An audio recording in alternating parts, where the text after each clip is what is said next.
Hello everybody, welcome to our channel अपना institute. क्या हाल चाल है सबके? आई होप सब बढ़िया होंगे, सब मजे में होंगे।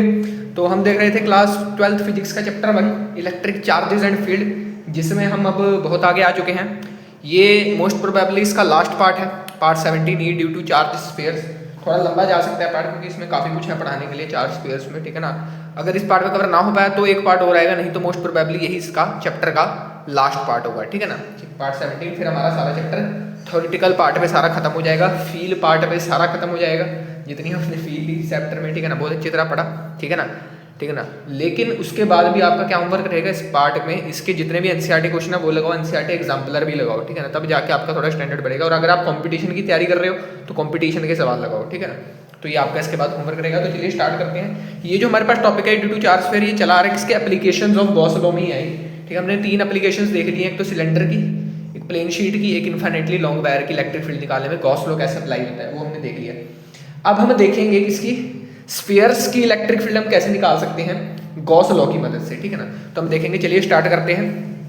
तो सबको मजा आ रहा होगा चैप्टर में, ठीक है ना, बढ़िया अच्छा फ्लो चल रहा है चैप्टर का, ठीक है ना। तो चलिए स्टार्ट करते हैं। अब देखो, जब हम स्फीयर्स की बात करते हैं, जब हम स्फीयर्स की बात करते हैं तो स्फीयर्स बेसिकली 2 टाइप्स के यहाँ पे हमें पढ़ने होते हैं इसी में, ठीक है ना। स्फीयर्स में 2 टाइप्स के पढ़ने होते हैं। पहला हमें पढ़ना होता है हॉलो या थिन शेल, मतलब जो खोखला स्फीयर अंदर, उसको हम थिन शेल भी बोल सकते हैं, होलो स्फीयर बोलते हैं, थिन शेल भी बोल सकते हैं उसको।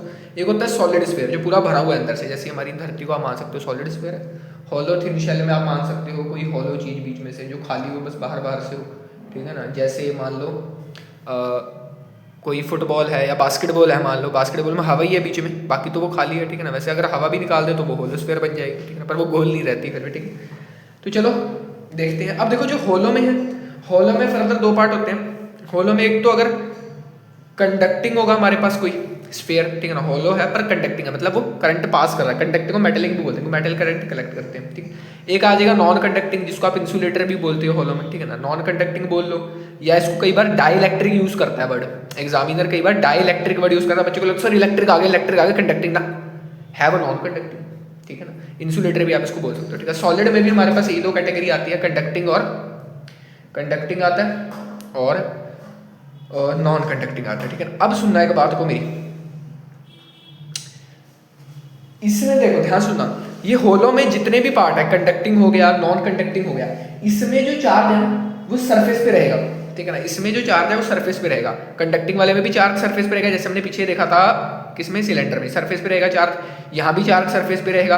कंडक्टिंग में भी चार्ज कहाँ रहेगा, सरफेस पे ही रहेगा, अंदर कोई चार्ज नहीं होता, हमने देखा था सॉलिड वाले में, ठीक है, सरफेस पे रहेगा। लेकिन नॉन कंडक्टिंग में चार्ज पूरी वॉल्यूम में बिखरा होगा, शीट में देखा था, पूरी वॉल्यूम में बिखरा हुआ होगा। नॉन कंडक्टिंग में चार्ज पूरी वॉल्यूम में बिखरा हुआ होगा, अंदर अंदर पूरा चार्ज होगा, ठीक है ना, पूरा अंदर अंदर वॉल्यूम में चार्ज बिखरा हुआ होगा नॉन कंडक्टिंग में, ठीक है। ये बात ध्यान में रखनी है, ये नोट करो बात, ठीक है, इंपॉर्टेंट बातें हैं, ठीक है ना। तो चार्ज कहाँ रहेगा, सरफेस पे रहेगा, ठीक है, नोट कर लेना, हाँ बस ठीक। अब चलो सबसे पहले हम केस देखते हैं ई इलेक्ट्रिक फील्ड ड्यू टू होलो में। अब देखो कंडक्टिंग वाला भी आ जाएगा और नॉन कंडक्टिंग भी आ जाएगा, क्योंकि सेम ही केस बनता है इसका, ठीक है ना। नॉन कंडक्टिंग भी आ जाएगा, ठीक है ना, और इसमें साथ में सॉलिड स्फीयर भी आ जाएगा जो कि कंडक्टिंग वाला है, सॉलिड स्फीयर जो कि क्या है, कंडक्टिंग है, ठीक है ना। क्योंकि तीनों में ही ना चार्ज सरफेस पे है, ये बात आप थोड़ा नोट करो, चार्ज एट सरफेस है, तीनों में ही चार्ज जो है वो सरफेस पे है। तो तीनों में ही एक ही केस बनेगा तीनों का, ठीक है ना। तीनों को हम एक ही केस से पढ़ सकते हैं, ठीक है ना, क्योंकि तीनों में ही चार्ज सरफेस पे है, समझ लो बात, तीनों में ही चार्ज सरफेस पे है, तो तीनों का एक ही केस हम बन सकते हैं, ठीक है ना। इसमें फर्दर 2 केस कैसे बनेंगे, इनसाइड और आउटसाइड फील्ड निकालने की, अंदर क्या फील्ड होगी और बाहर क्या फील्ड होगी, ठीक है ना। तो ये 2 केस हम इन तीनों को मिला के पढ़ेंगे, ठीक है ना। फिर एक जो केस रह जाएगा किसका, सॉलिड नॉन कंडक्टिंग है, उसको बाद में पढ़ेंगे, क्योंकि उसमें जो चार्ज है वो वॉल्यूम में बिखर जाएगा, यहाँ पे चार्ज सरफेस पे रहेगा, ठीक है ना। तो मैं इसको रब कर रहा हूँ, ठीक है ना, जगह बनाना है, जगह बनानी है, ठीक है ना, जगह बनानी है, ठीक है ना। तो चलो देखते हैं। अब सबसे पहले हम केस लेते हैं आउटसाइड का, इसी में E due to hollow conducting non conducting solid conducting, ठीक है ना, चार्ज एट सरफेस पे। और जब चार्ज सरफेस पे होता है, एक और बात बता दूं, हम सिग्मा को डिफाइन करते हैं, जो कि क्या था, charge per unit area, charge density उसको हम बोलते हैं, ठीक है ना। इसको हम डिफाइन करते हैं सिग्मा को यहाँ पे, ठीक है ना, साथ के साथ हम नोट करते चला गया यहाँ पे, ठीक है। अब देखो आउटसाइड की बात हमें करनी है, मतलब बाहर हमें इलेक्ट्रिक फील्ड बतानी है, ठीक है। तो मान लो ये आपके पास एक चार्ज स्फीयर है, ठीक है ना, इसके सरफेस पे चार्ज, ठीक है ना, सरफेस वाला ही ले रहे हैं अभी, वॉल्यूम वाला तो क्या है, सॉलिड नॉन कंडक्टिंग है। ये तो क्या है, ये वो 3 केस है, ठीक है ना, जिसमें 4 सरफेस है। अब तुम्हें क्या बताना है, बाहर बताना है, तुम्हें बाहर बताना है। तो मान लो इसका रेडियस जो है वो बड़ा आर है और इससे बाहर जा रहे हैं हम, तो यहाँ इस छोटे आर पे, इस छोटे आर पे हम बाहर जा रहे हैं। तो आउटसाइड के लिए जो छोटा आर है बड़ा होना चाहिए आर से, सिंपल सी बात है, ठीक है। तो बाहर जा रहे हैं, ठीक है। अब हमें बतानी है इस पॉइंट पर आपने इलेक्ट्रिक फील्ड बताना है। कोई दिक्कत नहीं, कोई दिक्कत नहीं होनी चाहिए। अब क्या करेंगे हम सर हम गॉस लॉ का यूज करेंगे, हम गॉस लॉ का यूज करेंगे। तो गॉस लॉ का यूज करने के लिए क्या चाहिए, पढ़ाया था, गॉसियन सरफेस चाहिए। अब इसका गॉसियन सरफेस कैसे बनेगा, इसका गॉसियन सरफेस एक स्फीयर ही होगा, ऐसा कुछ इस प्रकार से, ये देखो ऐसे स्फीयर लग रहा है ना, हाँ स्फीयर ही होगा इसका गॉसियन सरफेस। हमने क्या बना दिया, एक स्फीयर ही बना दिया जो इसको इनक्लोज करेगा, रेडियस स्मॉल आर वाला, ठीक है। कोई दिक्कत नहीं, ठीक है ना, कोई दिक्कत नहीं चाहिए। अब ध्यान से सुनो, यहां पर अगर मैं एक छोटा सा एरिया ले लूं डी ए, तो इसकी वजह से यहाँ पे इलेक्ट्रिक फील्ड कैसी है, रेडियली आउटवर्ड है, ई इलेक्ट्रिक फील्ड यहाँ पे रेडियली आउटवर्ड है, ठीक है ना। ये डी एरिया परपेंडिकुलर होता है सॉलिड सरफेस के एरिया वेक्टर, ठीक है। तो यहाँ पे जो इलेक्ट्रिक फील्ड है ना वो बाहर की तरफ आती है, ये हमें कह रखा होता है, ठीक है ना। ये हमें पहले ही डेरिवेशन करते हुए कह रखा होता है कि जो इलेक्ट्रिक फील्ड है ना वो रेडियली आउटवर्ड होती है। नहीं तो कोई बच्चा कहे सर इलेक्ट्रिक फील्ड ऐसे भी तो हो सकती है, यहाँ से ऐसे आई और ऐसे आ जाए, मतलब है तो रेडियस के उसमें, मान लो इलेक्ट्रिक फील्ड सर रेडियस के उसमें ना हो, इलेक्ट्रिक फील्ड कुछ यहाँ से निकल के ऐसे भी तो हो सकती है, लेकिन हमें डेरिवेशन के समय सिर्फ इसी को कंसीडर करना होता है, ठीक है ना। ये क्वेश्चन आता है बहुत, ठीक है ना। तो आपको क्या कंसीडर करनी है, रेडियली आउटवर्ड वाली इलेक्ट्रिक फील्ड की डेरिवेशन करना, यही कंसीडर करते हैं, बाकी सेम ही इसके ऊपर हो जाती है, ठीक है ना, ताकि हमारी कैलकुलेशन ईजी रहे, ठीक है ना।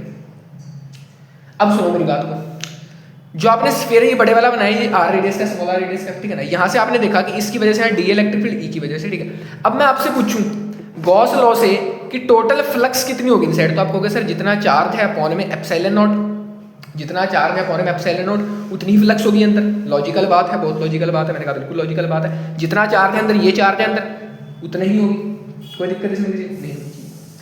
अब ये तो हो गया गॉस लॉ से फ्लक्स। अगर मैं कहूँ मैं अपने दिमाग से फ्लक्स निकालता हूँ, दिमाग से मतलब क्या सर, इसका यूज करके, जो मैंने ई डी ए लिखा है इसका यूज करके, ई डी ए यहाँ पे भी है, ई डी ए अगर मैं यहाँ पे मान लूँ, यहाँ पे एक छोटा सा एरिया ले लूँ डी ए, तो यहाँ पे भी इसकी वजह से यहाँ पे रेडियली आउटवर्ड ई आएगा, ये ए डी ए है, तो यहाँ भी cos 0 बनेगा, इन दोनों के बीच में एंगल 0 बनेगा।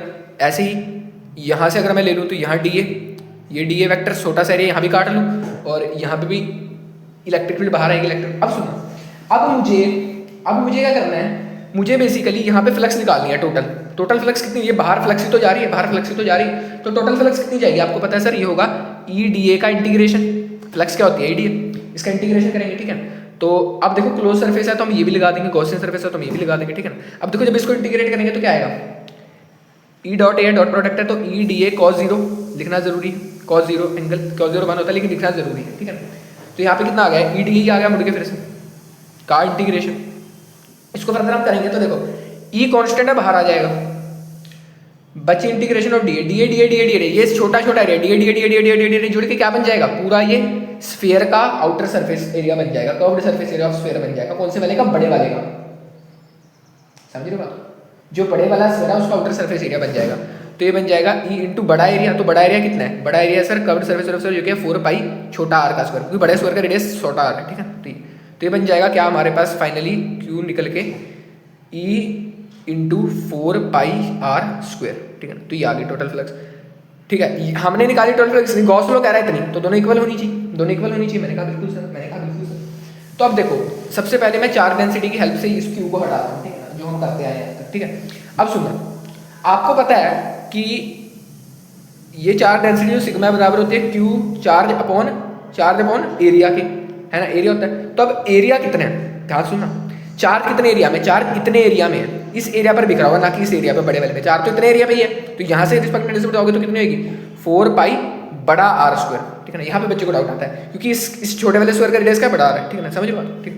तो अब क्यू निकाल लो, यहाँ से इसको उधर ले जाओ, तो सिग्मा इंटू 4 पाई बड़ा आर का square is equal to Q, बस इसको यहाँ पे पुट कर दो, इसको यहाँ पे पुट करना है बस, ठीक है ना। तो देखो हमें पता है कि Q inside by epsilon not यही फ्लक्स था, और हमने क्या निकाली थी, हमने निकाली थी ई इंटू 4 पाई छोटे आर का स्क्वायर, मैंने कहा बिल्कुल सर। अभी क्यू इनसाइड कितना निकाल के हैं हम, सिग्मा इंटू 4 पाई बड़े आर का स्क्वायर, मैंने कहा बिल्कुल sir, by epsilon naught is equal to E into 4 pi छोटे आर का स्क्वायर, मैंने कहा बिल्कुल सर। 4 पाई से 4 पाई मर गया, कट गया जो भी है, ठीक है। अब देखो क्या क्या बचा, ये आर स्क्वायर नीचे चला जाएगा, ये आर स्क्वायर ऊपर ही रहेगा, तो ई यहाँ से आ जाएगा सिग्मा बड़ा आर का square divided by epsilon not छोटे आर का स्क्वायर। सर क्या आ रहा है, सर क्या आ रहा है, मजा नहीं आया सर इसको देख के। वहाँ बड़े आर का भी स्क्वायर है सर, छोटे आर का भी स्क्वायर है सर, क्या आ रहा है क्या आ रहा है। अब देखो ये बड़ा आर का स्क्वायर तो कांस्टेंट है, ये 4 स्क्वायर तो आपको कांस्टेंट, ये इसका रेडियस तो हमेशा कांस्टेंट ही रहेगा ना यार। ये रेडियस आप बदल सकते हो, बाहर की लेंथ, बाहर आप थोड़े आगे भी जा सकते हो, थोड़ा कम भी बाहर जा सकते हो, ठीक है ना।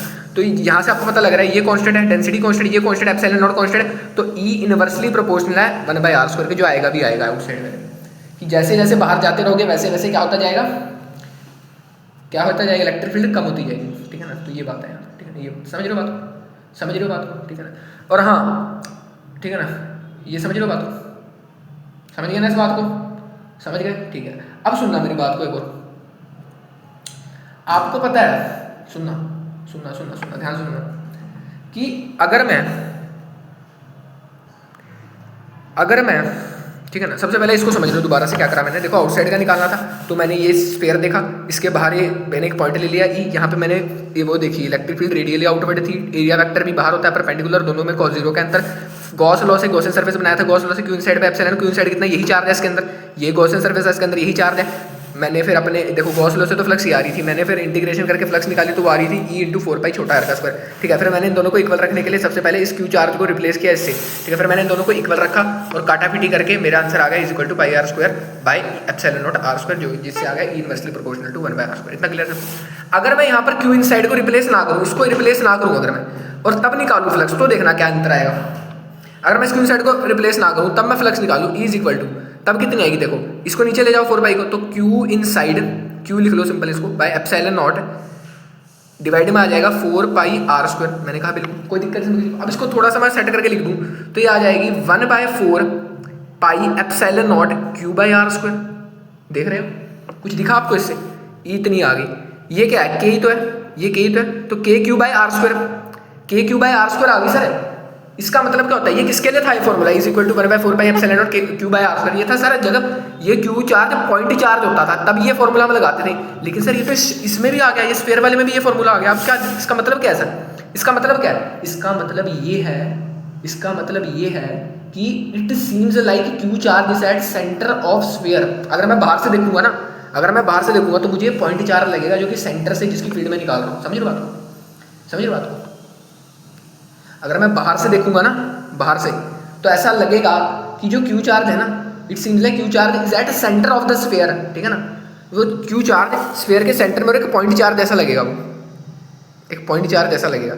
कब लगेगा, जब ये जो डिस्टेंस है ना सेपरेशन का आर है, ये बहुत बड़ा होगा। जब ये बहुत बड़ा होगा, जब ये सर्कल बहुत बड़ा होगा इसके रिस्पेक्ट में, तो ये पॉइंट चार्ज हो जाएगा। ये जब पॉइंट चार्ज होगा, इसकी इलेक्ट्रिक फील्ड यहाँ पे देखनी है कितनी आएगी, is equal to 1/4 pi epsilon q/r square. समझ लो बात को, समझो बात। फील है भाई, फिजिक्स में हर जगह फील है। ये फॉर्मूला किसके लिए वैलिड था, पॉइंट चार्ज के लिए। ये पॉइंट चार्ज कब बनेगा, जब आप बहुत दूर चले जाओगे। समझ लो बात, समझ लो बात। जरूरी नहीं है कि पॉइंट चार्ज बनने के लिए उसको पॉइंट जैसा होना पड़ेगा ना। मैंने बताया था पहली लेक्चर था मेरा, बिंदु स्वरूप चार्ज होना जरूरी नहीं, डिस्टेंस ऑफ सेपरेशन आप इतना बढ़ा दो बिंदु स्वरूप बन जाए। समझ बात, समझ बात। फील है फिजिक्स में, बहुत फील होती है, बहुत फील, ठीक है। तो आई होप सबको क्लियर होगा, ठीक है ना। आप साथ के साथ में नोट करते जाया करो, फिर आपको और ज़्यादा समझ आएगा, ठीक है ना। इसको जो डेरिवेशन है मेरी, जो मैं डेरिवेशन करवाता हूँ ना सारी, फील तो आप समझ लेते हो, लेकिन डेरिवेशनों को आपको नोट करना ही पड़ेगा तभी समझ आएगी। अब हम बात करते हैं सेकंड केस इनसाइड वाले की, इनसाइड केस की। इनसाइड में क्या होगा सर, अगर ये आपके पास स्फीयर है 4 प्लस प्लस प्लस, कैमरे में नहीं आ रहा, क्या आ गया, plus plus plus plus, surface पे अभी भी 4 plus plus plus plus, surplus charge ही क्यों ले, तो माइनस ले रहा है, माइनस में सब खेल उल्टा हो जाएगा, बस सेम ही आएगा बाकी आंसर, ठीक है। प्लस लेके बढ़िया लगता है, बाहर जाती है इलेक्ट्रिक, माइनस में अंदर कौन घुसा है, अंदर कौन गंद पाया ऐसे बीच में, ठीक है ना। तो इनसाइड का देखो, ये इनसाइड में क्या होगा, ये अगर रेडियस है r बड़ा, तो इनसाइड में कोई अंदर का पॉइंट ही लेना पड़ेगा छोटा। तो यहाँ पे जो r है, यहाँ पे जो r है वो स्मॉलर है बड़े r से, ना समझ लो, इनसाइड वाला पॉइंट है, इनसाइड वाला पॉइंट है, ठीक। तो यहाँ पे इलेक्ट्रिक फील्ड बताएं, इलेक्ट्रिक फील्ड बताने क्या बना ले सर, गॉसियन सरफेस, क्योंकि एप्लीकेशन ऑफ गॉस लॉ पढ़ रहे हैं, तो गॉस लॉ से निकालेंगे इलेक्ट्रिक फील्ड, ऐसे निकालने का मन नहीं है, तो ये गॉस सरफेस बना लिया। तो गॉसियन सरफेस बना लिया सर गॉसियन सरफेस बन गया, बहुत मजा आ गया सर जी, मजा आ गया सर जी। अब गॉसियन सरफेस में कह सकते हो जितनी भी फ्लक्स है, जितनी भी फ्लक्स है वो कितनी आएगी, वो आएगी क्यू इनसाइड अपॉन में एप्सिलॉन नॉट। अब बताओ यहाँ पे क्यू इनसाइड चार्ज कितना है इसके अंदर, इसके अंदर चार्ज है ही नहीं सर, दिख रहा है चार्ज, चार्ज तो यहाँ सरफेस पे है, क्या अंदर कुछ चार्ज नहीं है, तो Q inside 0 bye epsilon not 0 आ गया सर। 0 फ्लक्स, मतलब इसमें से 0 फ्लक्स बाहर निकलेगी, हाँ सही बात है, क्योंकि चार्ज ही नहीं है अंदर। चार्ज दिख रहा है तुझे? दिख रहा है तुझे चार्ज? मुझे तो दिख नहीं रहा, मुझे तो दिख नहीं रहा। अगर तुझे दिख रहा है मेरे को बता दियो यार कमेंट में, ठीक? मुझे नहीं दिख रहा, ठीक? चलो कोई बात नहीं, चार्ज नहीं है फिर क्या हुआ? चार्ज नहीं है फिर क्या हुआ? हमें क्या निकालना है? हम सर अपना थोड़ा सा दिमाग लगाते हैं। हमें पता है सर कि इस एरिया को अगर मैं डीए ले लूँ, डीए वेक्टर ऐसे जाएगा, इलेक्ट्रिक फील्ड चार्ज है ही नहीं, फिर भी मैं इलेक्ट्रिक फील्ड अगर दिखाने की कोशिश करूँ तो ई मान लो सर, फिर भी देखो ई इंटू 4πr² यहाँ से भी आ जाएगा। देखो मेरे को निकालना है फ्लक्स, तो मैं इंटीग्रेशन करूँगा ई डी ए का, उसी से क्या आएगा E constant, d A constant, d A करके ये पूरा आ जाएगा इसका सरफेस एरिया। तो आ जाएगा ई इंटू 4π छोटे आर का स्क्वायर। समझो इसको इसके इक्वल रख दो, क्योंकि ये भी फ्लक्स है ये भी फ्लक्स है। अब E into 4π R square zero के इक्वल आएगा, तो ई कितना आएगा? जीरो ही आएगा, क्योंकि ये एक कांस्टेंट वैल्यू है, ई जीरो है। समझ रहे हो बात को? तो ई सर जीरो आ गया, इलेक्ट्रिक फील्ड जीरो आ गई अंदर, इलेक्ट्रिक फील्ड इसके अंदर जीरो भी आगे आनी भी चाहिए, आनी भी चाहिए। इससे फिर से प्रूफ हो गई क्या, जो मैंने आपको इलेक्ट्रिक फील्ड लाइन में प्रॉपर्टी बताई थी, कंडक्टर के अंदर इलेक्ट्रोस्टैटिक कंडीशन में कोई इलेक्ट्रिक फील्ड लाइन नहीं मिलती। क्यों नहीं मिलती? क्योंकि इलेक्ट्रिक फील्ड ही नहीं है अंदर, इलेक्ट्रिक फील्ड ही नहीं है अंदर, कोई फ्लक्स ही नहीं निकल रही, चार्ज सारा सरफेस पे बैठा हुआ है। समझ लो बात को, समझ लो बात को, समझ लो, ठीक है? तो ये आ गई इनसाइड वाली जीरो। सर जब आउटसाइड वाली निकाली थी वो कितनी आई थी? जब बाहर से देखा तो 1/4πε0 Q/r², जब आर बहुत बड़ा था इतनी आई। तो यहाँ से ई इनवर्सली प्रोपोर्शनल टू r²। समझ लो बात को? तो इतनी। अब इसका ग्राफ भी देख लो। आउट इनसाइड वाला तो बहुत सिंपल था यार, जीरो ही आना है, चार जगह सरफेस पे इनसाइड वाला जीरो ही आना है। इसका ग्राफ देख लेते हैं। ग्राफ भी देखो सर, ग्राफ में मजा आता है। ग्राफ में मेरे को बहुत फील आ जाती है, क्वेश्चन आसानी से बन जाते हैं। पता है ग्राफ से ना जब तुम डील करोगे क्वेश्चन को, क्वेश्चन बनते हैं। इसको आर मान लो, ये सेंटर है मान लो, वो सेंटर है, ठीक है? अब इससे हम आर रेडियस पे करें, रेडियस के अंदर क्या सारा इन वाला पार्ट है, रेडियस से बाहर क्या सारा आउट वाला पार्ट है, ठीक है? अब जब हम अंदर थे स्फीयर के तो ये जीरो ही थी इलेक्ट्रिक फील्ड, तो ई इक्वल टू जीरो है यहाँ। जब आप बाहर आए सर तो ई इनवर्सली प्रोपोर्शनल हो गया आर के, सरफेस पे मैक्सिमम होती है फील्ड, ठीक है ना? सरफेस पे तो फील्ड मैक्सिमम ही होगी, यहाँ पे मैक्सिमम थी, तो ऐसे गिरता हुआ ग्राफ बनाना है, ऐसे गिरता हुआ ग्राफ बनाना है। क्योंकि इनवर्सली पूरा आर स्क्वायर आ गया ना, हाइपरबोला। क्या बोला? हाइपरबोला जैसा ग्राफ बनता है वैसे तो पैराबोला बनता है, पैराबोला नहीं है वैसे हाइपरबोला है। समझ लो बात? ऐसे गिरता है, गिरता हुआ ग्राफ बनता है, गिरता हुआ, ठीक? क्योंकि इनवर्सली प्रोपोर्शनल कर देते हैं, तो बाहर ऐसे बाहर जाते जो कम होती जाएगी, सरफेस पे मैक्सिमम आती है इलेक्ट्रिक फील्ड, ये मैंने बताया भी कई बार, सरफेस में मैक्सिमम है, ठीक? तो क्लियर होगा इतना सबको, ठीक है? क्लियर है? क्लियर है सर बोल दो, क्लियर है सर बोल दो, क्लियर है सर बोल दो, क्लियर है। अब हम देखते हैं सेकंड वाले स्फीयर की बातें। जो सेकंड वाला स्फीयर जो दिमाग खाएगा हमारा, ठीक है ना? जो सेकंड वाला स्फीयर हमारा दिमाग खाएगा। सेकंड वाला स्फीयर क्या कहता है? सेकंड वाला स्फीयर कहता है भाई मैं हूँ कौन? मैं हूँ सॉलिड नॉन कंडक्टिंग। ये एक्सेप्शन के सर केमिस्ट्री पढ़ा रहे हो क्या? एक्सेप्शन आ गई, एक्सेप्शन नहीं आई। ये सॉलिड नॉन कंडक्टिंग का केस है। इसको हम ना डाइलेक्ट्रिक भी बोलते हैं, डाइलेक्ट्रिक स्फीयर। कई बार क्वेश्चन में लिखता है सर डाइलेक्ट्रिक स्फीयर का ऐसा ऐसा कुछ देता है हमें। सर आपने तो पढ़ाया नहीं डाइलेक्ट्रिक। अरे भाई यही इसी का दूसरा नाम है। सर ये दो नाम क्यों बना देते हैं हमें कंफ्यूज करने के लिए? हाँ भाई तुम्हारे नंबर कटवाने हैं इन्होंने, बहुत चलाक हैं सारे, ठीक है ना? एक चीज़ के दो नाम दे देते हैं, ठीक है ना? एक चीज़ के दो नाम दे देते हैं ताकि बच्चे को पता ही ना हो दूसरा नाम उसको और नंबर कट जाए, बात ठीक है ना? तो देखो सॉलिड नॉन कंडक्टिंग को हम डाइलेक्ट्रिक स्फीयर भी बोलते हैं। नोट करो इस बात को, अच्छे लेवल के सवालों में इसको डाइलेक्ट्रिक बोलेगा, कभी सॉलिड नॉन कंडक्टिंग नहीं बोलेगा। सर अच्छे लगता है सॉलिड नॉन कंडक्टिंग, क्या फुद्दू सा नाम है डाइलेक्ट्रिक। सर थोड़ा स्टैंडर्ड सा बनता है नाम में, ठीक है? इसको क्या बोलेगा? डाइलेक्ट्रिक बोलेगा, ठीक है ना? इसका दूसरा नाम क्या है? डाइलेक्ट्रिक स्फीयर, ठीक है? अब देखो इसमें क्या केस है, चार्ज जो है ना वो कहाँ रहेगा? वो वॉल्यूम में रहेगा, अंदर रहेगा चार्ज, सरफेस में भी होगा लेकिन अंदर भी होगा, पूरे वॉल्यूम में भरा बिखरा हुआ होगा चार्ज, ठीक है ना? पूरी वॉल्यूम में बिखरा होगा। अगर सर आप वॉल्यूम में बिखरा हुआ चार्ज है तो मान लो ये वॉल्यूम है, ये स्फीयर है ना, हाँ ऐसा सर 3D ये स्फीयर है ना, तो इसकी वॉल्यूम अच्छी चीज यार, कितनी गंदी ड्राइंग बना रहे हो। ये स्फीयर है, ये स्फीयर है, देखो इसकी वॉल्यूम में बिखरा हुआ है चार्ज। अगर इसकी वॉल्यूम में बिखरा हुआ है चार्ज तो सर ऐसा भी तो हो सकता है कहीं चार्ज ज्यादा हो, यहाँ पे ज्यादा हो, यहाँ पे कम हो, यहाँ पे कम हो, यहाँ पे कम हो, यहाँ ज्यादा यहाँ कम, ऐसे भी तो हो सकता है।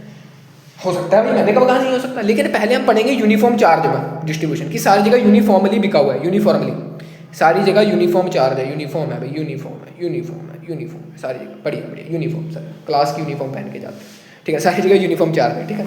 अब यूनिफॉर्म वाला कैसे लेंगे? इसके बाद नॉन यूनिफॉर्म चार्ज डिस्ट्रीब्यूशन वाला भी लेंगे, कोई दिक्कत नहीं है उसमें, ठीक है? कोई दिक्कत नहीं, पढ़ाऊंगा सब पढ़ाऊंगा, टेंशन नहीं है, ठीक?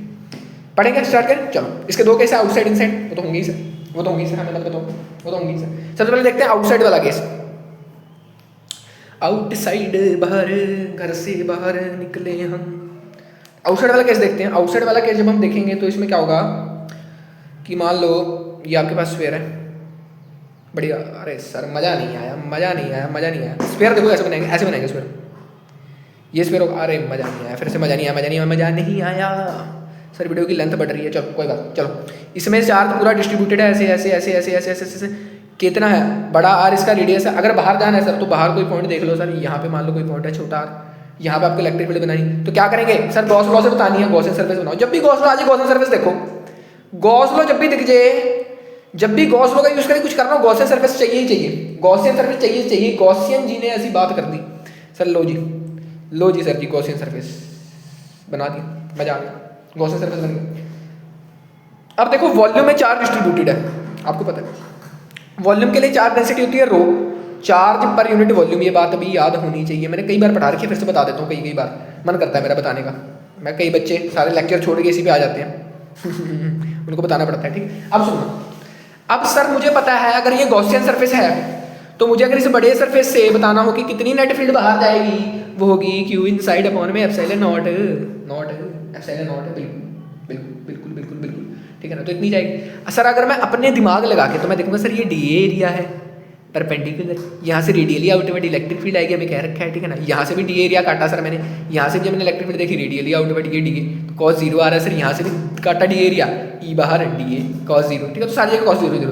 तो सर मैंने जब अपने दिमाग से निकाली फील्ड, यहाँ पे देखो, यहाँ पे एक और चीज़ बतानी थी मुझे, Q inside by epsilon naught है ना, तो आपको पता है rho is equal to charge per unit volume, तो रो इंटू वॉल्यूम क्या आएगी, क्यू चार्ज आएगा, इतना भी ये क्लियर होनी चाहिए बात, ठीक है। अब सुनो, अब यहाँ से देखो, यहाँ से मैंने फील्ड निकाली तो integration of E D A, close surface इसलिए ताला मार दिया इसमें, ठीक है, तो ई कांस्टेंट बाहर डी ए क्या बन जाएगा, पूरा इंटीग्रेट करके पूरा ये एरिया बन जाएगा, बड़ा है इसका, बड़ा है ए क्या है, कर्व सरफेस ऑफ ट्रायंगल, जो कि क्या 4 पाई इस आर का स्क्वायर, ठीक है, तो आ जाएगा ई इंटू 4 पाई छोटे वाले आर का स्क्वायर, क्योंकि ये पूरा क्या था, यही तो है गॉसियन सरफेस, है ना, तो ये सर ये फ्लक्स हमारे दिमाग से आई है, ये फ्लक्स सर फॉर्मूले से आई है, दोनों को क्या करेंगे इक्वल रख देते हैं सर, मजा ही आ जाएगा फिर तो सर, मजा ही आ जाएगा। देखो तो मैंने रखा Q inside upon epsilon naught is equal to E into 4 pi R छोटे वाला का स्क्वायर। अब क्यू इनसाइड कितना था sir, rho into V by epsilon naught is equal to E into 4 pi are square. अब सुना, वॉल्यूम देखो आप, वॉल्यूम कौन सी लेनी है, जिसमें चार्ज है, जिसमें क्यू है ना, वही वॉल्यूम लोगे। क्यू किसमें है, ये वॉल्यूम है सर, इस वाले स्फीयर की वॉल्यूम में चार्ज है, तो इसकी वॉल्यूम कितनी होगी 4/3 पाई बड़ा आर का क्यूब, बड़ी आर है इसका रेडियस, समझ रहे हो, वॉल्यूम ऑफ स्फीयर भूल तो नहीं गए, फॉर्मूले बड़ी जल्दी भूल जाते हो, वॉल्यूम ऑफ स्फीयर याद होनी चाहिए 4/3 पाई आर क्यूब, तो यहाँ रखो वॉल्यूम, तो रो इंटू 4/3 पाई बड़े आर का cube epsilon naught is equal to E into 4 pi R छोटे वाले का स्क्वायर, ठीक है। अब सुनना, 4 पाई से 4 पाई कटा, और क्या कटा, कुछ नहीं कटा, बाकी सब रह गए, तो यहाँ से तुम निकालोगे तो आएगा ई इज इक्वल टू कितना, देखो कितना आएगा, यहाँ से तुम्हारा ई आ जाएगा अपना रो आर क्यूब अपॉन में 3 एप्सिलॉन नॉट आर स्क्वायर, ठीक है ना, 3 एप्सिलॉन नॉट और आर का स्क्वायर यहाँ से आया नीचे, हाँ ठीक है, तो ये आ गया तुम्हारे पास, ये किसकी आउटसाइड वाली है, अब देखो एक और चीज़ यहाँ पे ऑब्जर्व करो, रो क्या डेंसिटी कांस्टेंट आर, जो अंदर वाला स्फीयर है उसका रेडियस तो कांस्टेंट ही रहेगा, 3 एप्सिलॉन नॉट कांस्टेंट, तो यहाँ से भी क्या आ रहा है, E inversely proportional to R square, जब भी बाहर जाओगे होगा ही होगा भाई, ये होगा ही होगा, जब भी बाहर जाओगे ये होगा ही होगा, ठीक है ना। अब देखो पिछली वाले की तरह अगर मैं क्यू साइड को चेंज ना करूँ, मैं सीधा रख दूँ कि Q by epsilon naught is equal to E into 4 pi are square, तो यहाँ से ई निकलेगी 1/4 epsilon naught Q by R square. लो जब सेपरेशन बड़ा होगा तो ये बीच वाला चार्ज कैसा बिहेव करेगा, पॉइंट चार्ज की तरह, पॉइंट चार्ज की फील्ड क्या होती है 1/4 epsilon naught Q by R square, वही केस, ठीक है। कोई दिक्कत हो तो मुझे बता दो ना, ठीक है ना, कोई दिक्कत नहीं होनी चाहिए इसमें, ठीक। अब देखते हैं इनसाइड वाला केस, इनसाइड वाला भी प्यारा केस है, बहुत प्यारा केस है इनसाइड वाला, दिखाऊं इनसाइड वाला केस, देख लेते हैं सर, इनसाइड वाला केस भी प्यारा केस है बहुत, ठीक है। चलो इनसाइड वाला केस देखते हैं इसमें, ठीक है ना। इनसाइड वाला सेकंड केस, इनसाइड मतलब क्या सर, अंदर है, घर के अंदर रहो, लॉकडाउन सर याद आ जाता है घर के अंदर रहने के बाद। तो देखो आर लेस देन बड़े आर, इसका मतलब क्या है, इसका मतलब ये है कि ये बनाया आपने स्फीयर, इसकी वॉल्यूम में चार्ज बटा हुआ है यूनिफॉर्मली वाला केस है अभी, ठीक है, गंद पड़ गया सर पूरा। अब देखो इसका रेडियस क्या है, बड़ा आर, अब अंदर रहना तुम्हें इसके, तो अंदर रहना ना, तो बस ऐसा आर लो जो कि इस बड़े आर से छोटा हो, अगर इसको इक्वल ले लोगे तो यहीं सरफेस पे पहुंच जाओगे, तो जो पहुंचना नहीं है हमें सरफेस पे, ठीक है। हमें ज़मीन से नहीं जुड़ना सर, हमें तो हवा में उड़ना है। ठीक है, चलो चलो ये छोटा लेना मजाक साइड में। हमें सर गॉसियन सरफेस बना दो, गॉसियन सरफेस बना के दिखा दो सर, मज़ा आ जाएगा। ये लो भाई गॉसियन सरफेस, कितनी बार दिखाऊँ तुम्हें बना के। ठीक है, ठीक है ना, गॉसियन सरफेस। तो ये अंदर का ही है। अब सुनना मेरी बात को ध्यान से। सर फ्लक्स निकालूंगा अगर मैं इस सरफेस से, ये गॉसियन सरफेस में से ही निकलती है फ्लक्स, वो आएगी Q inside upon epsilon not. मैंने कहा क्यू को मैं लिख सकता हूँ रो वी, बार बार नहीं बताऊँगा। Q is equal to rho V, तो रो इंटू वॉल्यूम। वॉल्यूम कितनी है अब देखो, वॉल्यूम कौन सी लेनी है, यहाँ पे बच्चा वो करता है। वॉल्यूम वो वाली लेनी है जो चार्ज इंक्लोज कर रहा है गॉसियन सरफेस। चार्ज तो सिर्फ इतना इंक्लोज कर रहा है गॉसियन सरफेस, इतनी वॉल्यूम का चार्ज इंक्लोज कर रहा है। ठीक है, इतनी वॉल्यूम का चार्ज इंक्लोज कर रहा है गॉसियन सरफेस, सिर्फ इतनी, ठीक है, जितना चार्ज भी इसके अंदर आ रहा है। ठीक है, इतना।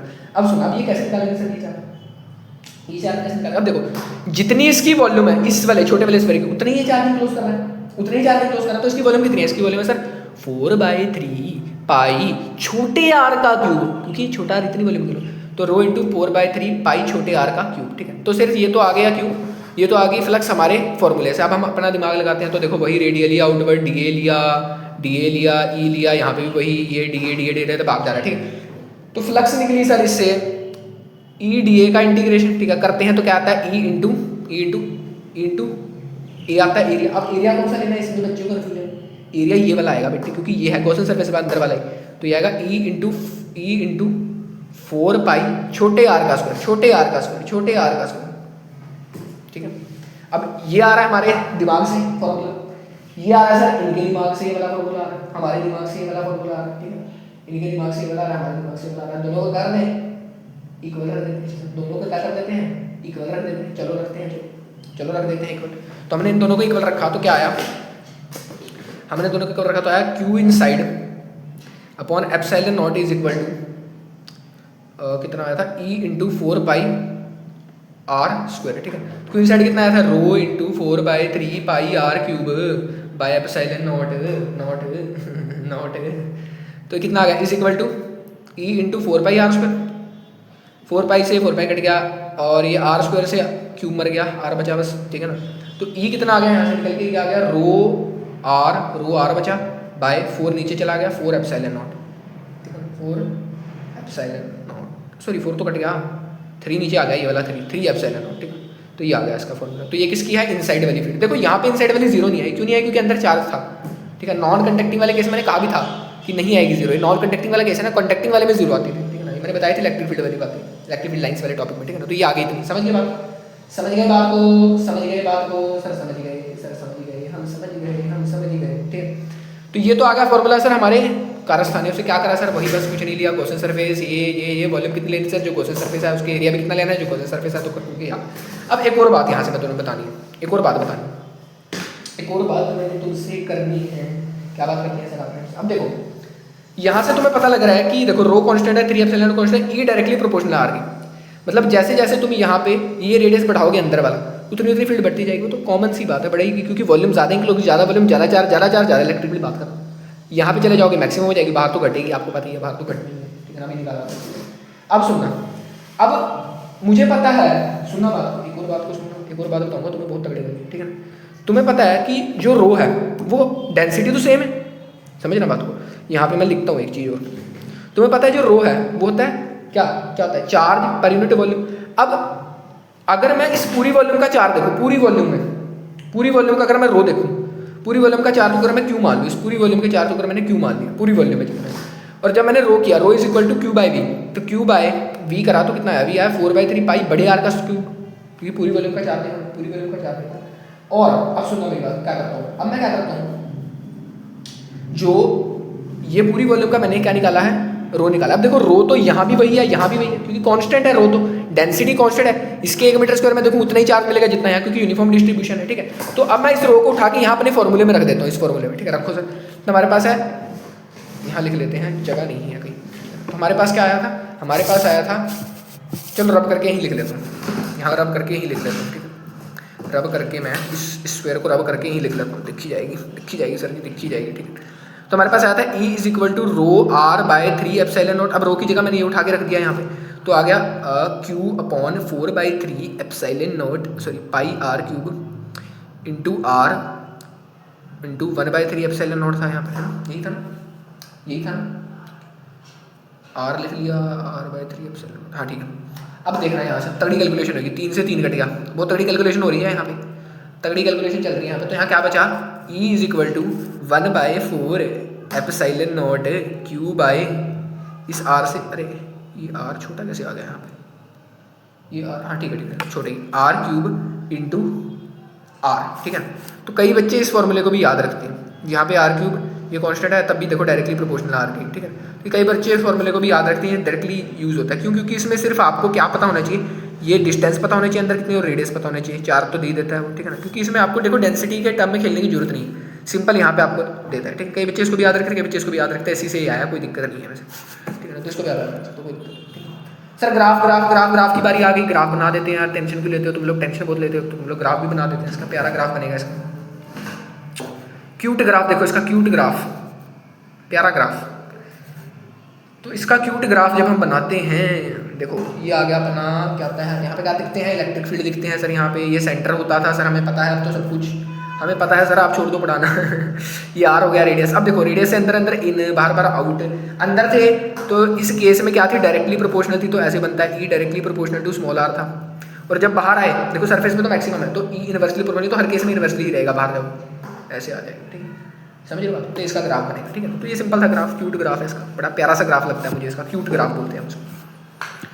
अब सुनना नेक्स्ट बात, अब हम देखेंगे सर इसी में नॉन यूनिफॉर्म चार्ज डिस्ट्रीब्यूशन, अभी तो यूनिफॉर्म में खेल लिया बड़े प्यार से, अगर नॉन यूनिफॉर्म चार्ज डिस्ट्रीब्यूशन आ गई फिर क्या, इसका सेकंड केस लिख लो यहाँ पे, non uniform charge distribution note करो जल्दी से, चार्ज डिस्ट्रीब्यूशन। अगर सर अब चार्ज डिस्ट्रीब्यूशन नॉन यूनिफॉर्म आ गई फिर क्या करेंगे, नॉन यूनिफॉर्म मतलब कहीं पे चार्ज ज़्यादा पड़ा है, कहीं पे चार्ज कम पड़ा है, मतलब डेंसिटी जो है ना रो, वो किसी पे डिपेंड कर रही है, रो नोट आर, मतलब जैसे आर बढ़ाओगे वैसे डेंसिटी बढ़ती जाएगी, ठीक है, तो डिपेंड कर रही है। तो निकालें चलो इसमें भी फर्दर 2 केस बनेंगे, ठीक है ना, इसमें भी 2 केस बनेंगे, इनसाइड आउटसाइड वाला। पहले इनसाइड वाला केस देखते हैं सर, इसमें भी केस कराओगे, मैंने कहा कराएंगे, इसमें भी केस बनाएंगे, इसमें भी केस बनाएंगे दोबारा, ठीक है। वैसे इसमें देखो इनसाइड वाला ही हम पढ़ेंगे ज़्यादातर, तो वही यूज होता है, देख लेते हैं जो। अब देखो इनसाइड वाला केस देखते हैं सबसे पहले, इसमें इनसाइड मतलब क्या सर, अंदर रहेगा चार्ज, ठीक है ना, इसमें चार्ज क्या रहेगा, अंदर रहेगा। इसमें आउटसाइड वाला केस भी बेसिकली हम नहीं पढ़ते हैं, ठीक है ना, इसमें हम इनसाइड वाला केस ही बस पढ़ते हैं, ठीक है ना, इनसाइड वाला केस ही हम पढ़ेंगे, क्या आउटसाइड वाला भी पढ़ोगे, चलो आउटसाइड वाला पढ़ा देते हैं, कंपटीशन वगैरह में काम आ जाता है आउटसाइड वाला केस। तो इनसाइड वाला केस सबसे पहले देखते हैं, फिर आउटसाइड वाला भी देख लेंगे, वैसे ही सब कोई दिक्कत नहीं है उसमें। आर स्मॉलर देन आर मतलब क्या सर इसका, देखो ये आर बड़ा सफेयर है, इतना बड़ा कैसे बन गया, और स्क्रीन मेरी खत्म हो गई, स्क्रीन खत्म हो गई, रब करो इसको, रब करो, तो ये बन गया स्क्वायर, ठीक है ना। अब ये इसका रेडियस क्या है आर, इसमें क्या है चार नॉन यूनिफॉर्म, कहीं ज़्यादा पड़ा हुआ है कहीं कम है, ऐसे है कुछ नॉन यूनिफॉर्म से डिस्ट्रीब्यूशन है, पता ही नहीं है कुछ। अब इसके अंदर जाना है तो छोटा आर ऐसा होना चाहिए कि ये बड़े आर से छोटा हो, समझ लो बात। गॉसियन सरफेस बना लेते हैं सर, गॉसियन सरफेस, ठीक है, गॉसियन सरफेस। अब सुनना मेरी बात, गॉसियन सरफेस तो हमने बना लिया, ठीक है ना, तो फ्लक्स इसमें से कितनी निकलेगी बाहर, फ्लक्स टू सरफेस कितनी निकलेगी, Q inside upon epsilon not. ये तो गॉस लॉ तो हमेशा ट्रू ही है, कोई दिक्कत नहीं है इसमें, ठीक है, गॉस लॉ तो हमेशा ट्रू ही है। लेकिन अब दिक्कत आती है कि हम क्यू कैसे निकालें, क्यू कैसे सर, क्यू निकालने में क्या दिक्कत है, रो इंटू वी कर दो, रो निकालो वी निकालो, बात खत्म। अरे बेटे पता है चक्कर क्या है, चक्कर पता है क्या है, हमें इस पूरे में देखना है, अगर मैं सिर्फ इस रो वी की जगह इस बड़े आर को लेके चलूँ तो मुझे यहाँ की डेंसिटी मिलेगी, क्योंकि डेंसिटी वेरी कर रही है, यहाँ की डेंसिटी कुछ हो रहा है, इस वाले स्फीयर की डेंसिटी कुछ हो रहा है, इस वाले स्फीयर की डेंसिटी कुछ हो रहा है, अंदर ही डेंसिटी वेरी कर रही है, तो मैं रो वी डायरेक्टली नहीं कर सकता, यहाँ पे मैं रो वी डायरेक्टली नहीं कर सकता, यहाँ पे मुझे कुछ तिगड़म लगाना पड़ेगा, यहाँ पे मुझे कुछ तिगड़म लगाना पड़ेगा, क्योंकि डेंसिटी वेरी कर रही है, समझो ना परेशानी क्या आ रही है, यहाँ पे डेंसिटी वेरी कर रही है, डायरेक्टली रो वी नहीं कर सकते, डायरेक्टली रो इंटू वी नहीं कर सकते हम, ठीक है ना, ठीक है ना। सर दिक्कत क्या है सर दिक्कत क्या है, रो को हमें दे रखा था सर, रो नॉट वी ये दे रखा था, बस इसमें ये पुट कर दो, बात नहीं, ऐसे नहीं होता, rho into R, sorry rho naught R दे रखा था, इसमें इसको पुट करो, वॉल्यूम पुट करो, बात खत्म, नहीं होता यार, ऐसे नहीं कर सकते तुम, क्योंकि ये डेंसिटी देगा इस वाले पॉइंट पर, इस वाले पॉइंट पर डेंसिटी देगा, इस वाले पॉइंट पर, अंदर का तो कुछ और ही खेल चल रहा है, ये सिर्फ इस वाले पॉइंट पर डेंसिटी देगा, यहाँ सरफेस वाली, यहाँ वाली कौन देगा, यहाँ वाली कौन देगा, यहाँ वाली कौन देगा, बात समझ लो। तो हम अब इसमें करेंगे तगड़ा काम, जब भी ऐसी नॉन यूनिफॉर्म चीज़ें आ जाती है तो हमारा साथ देने कौन आता है सर, इंटीग्रेशन या डिफरेंशिएशन पे आ जाते हैं, पर अभी इंटीग्रेशन करेंगे, जोड़ना है सर, फील्डें जोड़ दी सर, तो हम क्या करेंगे सर, इंटीग्रेशन करेंगे भाई, इंटीग्रेशन करेंगे। तो अब क्या करें, इंटीग्रेशन करेंगे सर बार बार एक ही सवाल, छोटा आर बड़ा आर। अब क्या करेंगे हम, देखो हम क्या करते हैं कि एक शेल काटते हैं इस वाले छोटे में से, एक शेल काटते हैं। सुंदर बनाता हूँ थोड़ा सा ना, सुंदर बनाता हूँ, डायग्राम में गंद मच गया पूरा, डायग्राम में गंद मच गया पूरा। छोटा आर बड़ा आर, चार्ज आप मान ही लो है ही है, ठीक ना, है ही है चार्ज, ठीक ना, अंदर भी है थोड़ा बहुत, ठीक। अब देखो, अब मैं इससे एक्स डिस्टेंस पर आकर कुछ यहाँ पे मैंने एक शेल काटा, क्योंकि देखो इसका एलिमेंट क्या होता है, स्फीयर का एलिमेंट एक शेल ही काट सकते हो आप, ठीक है ना। तो एक्स डिस्टेंस दूर आके मैंने क्या काटा, एक्स डिस्टेंस दूर आके शेल काटा, ये वाला शेल काटा, जिसकी थिकनेस कितनी है, जिसकी थिकनेस है dx, बहुत छोटी थिकनेस dx। अब सुना, इसको मैंने काटा यहाँ से ऐसे, मैंने कैंची लाया, इसको काटा और यहाँ बिछा दिया ऐसे स्ट्रेट लाइन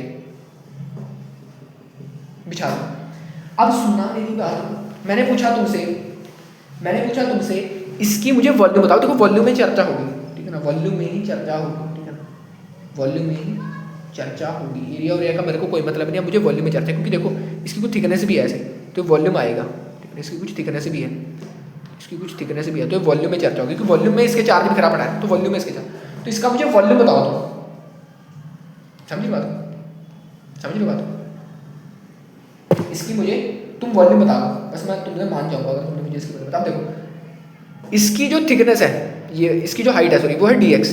कैसे सर, ये देखो dx मानी थी ना, ये dx हाइट है, और इसका जो ये लेंथ है, ये जो लेंथ है ना, ये लेंथ है, ये कितनी, ये 4 पाई x स्क्वायर है। मानते हो कि नहीं मानते हो मेरी बात? कैसे सर, देखो ये क्या है, एक सर्कल का ही पार्ट है, क्योंकि बहुत छोटा x इसलिए सर्कल का ही पार्ट बनता है, सर्कल का ही पार्ट है, सर्कल का सर्कमफ्रेंस है ही, समझ लो बात, क्या सर्कल का सर्कमफ्रेंस नहीं है, सॉरी 2 आएगा, या समझो एरिया से समझ लेते हैं, सर्कमफ्रेंस से क्या समझना, सीधा एरिया पे करते हैं, एरिया इंटू हाइट वॉल्यूम होता है, ये तुम्हें पता है, ठीक है, एरिया से समझते हैं इसको, तुम ऐसे कंफ्यूज हो जाओगे फिर मैं अगर length into breadth into height करवाऊंगा, ठीक है, एरिया से समझते हैं इसको सीधा, ठीक है, length into breadth into height से भी हो जाएगा, लेकिन तुम कंफ्यूज हो जाओगे। देखो इसकी ये हाइट तो तुम्हें पता है कितनी है dx, अगर मुझे एरिया पता चल जाए तो मैं एरिया में हाइट को मल्टीप्लाई कर दूंगा, वॉल्यूम मिल जाएगी पूरी, समझ लो, बार बार बताया मैंने, एरिया में जब हाइट मल्टीप्लाई कर दो, ये एरिया है, ये प्लेन है, इसमें जब हाइट दे दो क्या बन जाएगा, डब्बा बन जाएगा, इसमें ये एरिया में हाइट दे दोगे डब्बा बन गया, वॉल्यूम बन गई, बात खत्म। अब ये एरिया कितना आएगा सर, ये एरिया तो सर जब मैंने इसको खोल के रखा तो इसका जो सारा कर्व्ड सरफेस एरिया था इस सर्कल का वही आ गया, तो कर्व्ड सरफेस सर्कल कितना आता है, ये आता है 4 पाई, जितना रेडियस कितना है x स्क्वायर। बस अब एरिया इंटू हाइट कर दो, वॉल्यूम कितनी आएगी, एरिया इंटू हाइट, तो एरिया कितना है सर 4 पाई x स्क्वायर इंटू dx, तो ये वॉल्यूम आ गई, तो वॉल्यूम पता लग गई सर, कोई दिक्कत है, वॉल्यूम पता लग गई। अब मुझे पता करना है चार्ज कितना है, क्योंकि एट द एंड मेरा काम है क्यू निकालना, क्यू कितना अंदर इनक्लोज हो रहा है ना, एट द एंड मेरा काम है क्यू निकालना। तो मान लो, सुनना मेरी बात को ध्यान से, मान लो कि इस एलिमेंटल शेल, छोटे से एलिमेंटल शेल में कुछ dq चार्ज इनक्लोज था, कुछ dq हमें पता नहीं, कुछ dq चार्ज इनक्लोज था। सर हमें तो पूरा चार्ज निकालना है, तो अगर मैं इसको इंटीग्रेट कर दूँ तो मेरे पे पूरा चार्ज क्यों आ जाएगा, मैंने कहा बिल्कुल। कहाँ से कहाँ इंटीग्रेट करूँगा, 0 से लेकर r तक, 0 से r मतलब यहाँ से लेकर यहाँ तक पूरा r, छोटा r, इस पूरा शेल मिल जाएगा मुझे, तो मैंने इसको इंटीग्रेट किया 0 से लेकर r तक। अब सुनना, अब खेल शुरू होगा यहाँ, अब खेल शुरू होगा। तुम्हें मैंने बताया, क्या बताया सर, आपने कुछ नहीं बताया मैंने तुम्हें बताया कि जो चार्ज होता है वो कितना होता है, वो होता है रो इंटू वॉल्यूम, ये होता है, समझ लो बात, रो इंटू वॉल्यूम। और तुम्हें पता है रो दे रखा था तुम्हें, रो नॉट आर, जितना आर है, आर कितना है यहाँ पे अपने वाला x है, तो यहाँ x रखेंगे हम इसकी जगह, ठीक है ना, इसकी जगह हम क्या रखेंगे, x रखेंगे, रो नॉट x, ठीक है ना, समझ बात, रखते हैं सर, तो ये आ गया rho not x into volume कितनी आई थी, 4 पाई x स्क्वायर इंटू dx। समझ गए बात, कहाँ से लेकर कहाँ तक, 0 से लेकर आप देखो, रो नॉट x रखा, क्योंकि x पॉइंट पर मुझे डेंसिटी चाहिए थी, वो यही होगी, क्योंकि हम x पर आ चुके हैं ना, यहाँ पे डेंसिटी यही है, इसको मैंने पकड़ के 0 से लेकर r तक इंटीग्रेट करते हैं। अब x में वैल्यू आएगी पहले 0, फिर r, फिर 1 2, क्योंकि देखो पहले यहाँ की निकालूंगा, फिर मैं यहाँ की निकालूंगा, फिर मैं यहाँ की सबको जोड़ दूंगा, चार्ज क्यों आ जाएगा, समझ लो बात। इंटीग्रेशन इसी काम को तो आसान करने के लिए इंटीग्रेशन बता दी न्यूटन जी ने, समझ गए ना, समझना चाहिए बस, कोई दिक्कत नहीं, बाकी ड्राइव तो हो जाता है। बाकी देखो, अब देखो क्या क्या कॉन्स्टेंट है उसको बाहर ले, रो नॉट कॉन्स्टेंट, एक्स तो कॉन्स्टेंट है नहीं, 4 पाई कॉन्स्टेंट है, उसको बाहर ले, तो मैंने लिया रो नॉट 4 पाई को बाहर कहाँ से बाहर ले लिया, क्या बचा इंटीग्रेशन में बचा sir x into x square x cube dx, 0 से लेकर आर। एक्स क्यूब की इंटीग्रेशन एक्स की पावर 4/4 एक पावर पढ़ा दो वो इसी से डिवाइड करो, इतना तो सबको पता ही है, इतना तो सबको पता ही है, ठीक है। तो अगर रो नॉट 4x 4 पाई एक्स की पावर 4/4 जीरो से लेकर आर तक, ये वैल्यू जब आप इसमें पुट करोगे तो ये जीरो पुट करोगे फ़ायदा नहीं है, ये आर पुट करो आर पुट करो, जीरो पुट करोगे फ़ायदा नहीं है, 4 से 4 कट जाएगा, 4 से 4 मर जाएगा, तो ये आ जाएगा आपके पास क्या निकल कर Q4 निकल कर पूरा टोटल आएगा, नेट हमने निकाला इंटीग्रेट करके, ठीक है। रो नॉट 4 पाई आर की पावर 4, क्योंकि ये 4 से 4 मर गया, इसी जगह आर 4 रखा, जीरो तो रखने को फायदा नहीं, upper limit minus lower limit करनी, ठीक है। समझ गए ना हमने क्या करा, हमें Q4 निकाला था, छोटे छोटे चार को इंटीग्रेट कर दो, इसमें DQ4 निकाला, DQ4 रो नॉट एक्स था, एक्स क्यों था, क्योंकि एक्स में डिस्टेंस में मैंने देखा था, एक्स डिस्टेंस में मैंने देखा ये था, अब मुझे एक्स को इंटीग्रेट करना था, हर एक फील्ड लेनी थी, ये करके इसको करके इसको करके कर कर ये आ गया, समझ बहुत प्यारा समझा।